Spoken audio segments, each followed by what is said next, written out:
Hello everyone, my name is History Nuggets, and today we are going to be talking about the Greco-Turkish War, part of the Grand Wars of Turkish independence.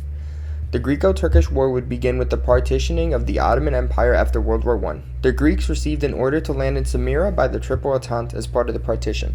The Ottoman Empire during this would collapse entirely, resulting in a partition being successful by the Triple Entente in 1920. At the beginning of World War I, British Prime Minister David Lloyd George had promised massive Greek territorial gains, with disagreements beginning with Britain right afterward with France, Italy, and Greece, where Greece could gain their sphere of influence. The USA would have to intervene, telling Greece where they could actually go. During all of this, Greece was also massively politically divided. One side led by Eleftherio Venizelos and the other by King Constantine, on which side they should join in World War I. Prime Minister Eleftherio would win, resulting in them joining the Entente. After this, many of King Constantine's supporters would not be pleased, resulting in much of the poor Greek outcomes we will see in this war later on. The war would begin with the landing of Samara in May 1919, with over 20,000 Greeks supported by the Entente navies. The Greek population would genuinely be happy with this objective as well. After this, the Greek summer offensives began, directed towards Bursa and Eleusis. This would be successful despite the mighty Turkish resistance going on. After this, the Treaty of Sevres would be signed, where Greece would receive eastern Thrace and Samara, marking the end of any Ottoman power in Europe for now. In October 1920, the second Greek advance would begin. Under Eleftherios Venizelos' ruling, he would be passed on by Dimitrios Groneres, where they would face the retreating Turks, who avoided being encircled multiple times. The Greek government would see lots of changes, with King Alexander dying, where the anti-Venizelos would win a brief civil war, and King Constantine would take charge once more. The First Battle of Inanu would begin in January 1921, which saw the Greek advance halted by Turkish resistance. The second battle would begin in March, when Greek forces would lose once more.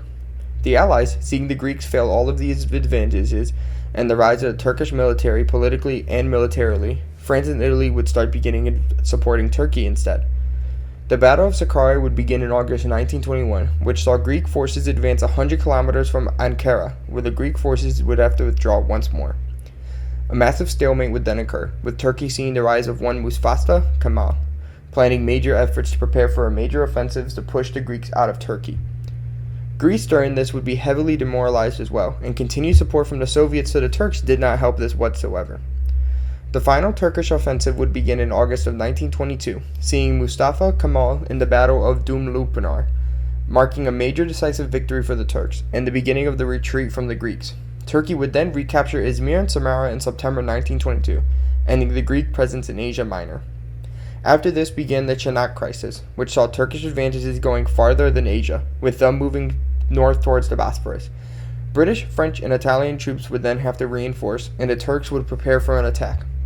The British, seeing the Turkish prepare for all-out war, would have to back out, forcing the Greeks back into Thrace as well, leading to finally seeing openings for negotiations.